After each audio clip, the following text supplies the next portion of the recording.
মদের আসরে বচসার জেরে ধারালো অস্ত্রের কোপে জখম এক। মদের আসরে বচসার জেরে ধারালো অস্ত্রের আঘাতে গুরুতর জখম হলেন একজন। আশঙ্কাজনক অবস্থায় অভিযুক্তকেও হাসপাতালে ভর্তি করা হয়েছে। বৃহস্পতিবার সন্ধ্যায় ঘটনাটি ঘটেছে ভাঙড়ের পলিরহাট থানার শয়স্তেনগছি মণ্ডলপাড়া এলাকায়।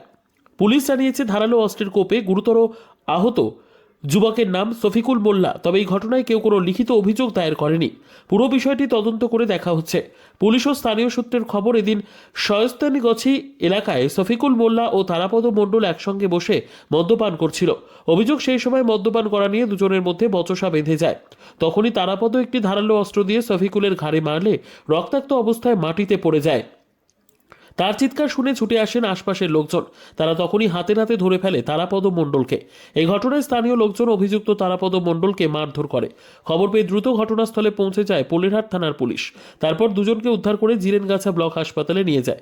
পরে সেখান থেকে তারাপদকে আরজিকর মেডিকেল কলেজ ও হাসপাতালে স্থানান্তরিত করা হয়। দুজনের অবস্থায় বর্তমানে আশঙ্কাজনক।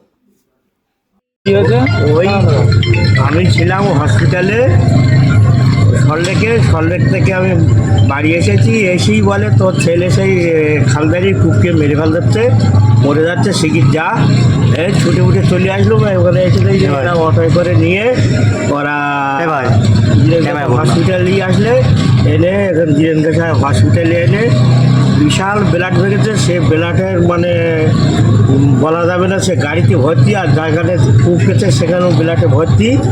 কুটে মেরেছে, কুটে ওর ভালো নাম কি একটা আছে, আমি সে কী নাম বলছিল, কী জন্য মারলো, কী জন্য জানি না। কী জন্য মারলো? পুরনো কোনো শত্রুতা ছিল তাদের সঙ্গে? তাও আমি জানি না। আবার ছিল কী করে?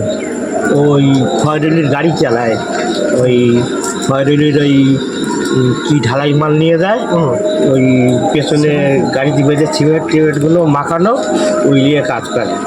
ড্রাইভার কী নাম? শফিকুল মোল্লা। বাড়ি শয়স্তান গেছি। ঘটেছে কখন এই ঘটনা? হ্যাঁ, কখন ঘটেছে? ঘটেছে ঠিক বলতে পারবো না, তবে 4টের কাছাকাছি কি 4টের পরে কি 4টের আগে, এরকম 4টের আগে এরকম হবে। আপনার নাম? আমার নাম Azizul Molla. Bureau report, PB news. Annapurna medical hall, chemist and druggist. এখানে সকল প্রকার ওষুধ পাওয়া যায়। নবাবহাট মোড়, পূর্ব বর্ধমান।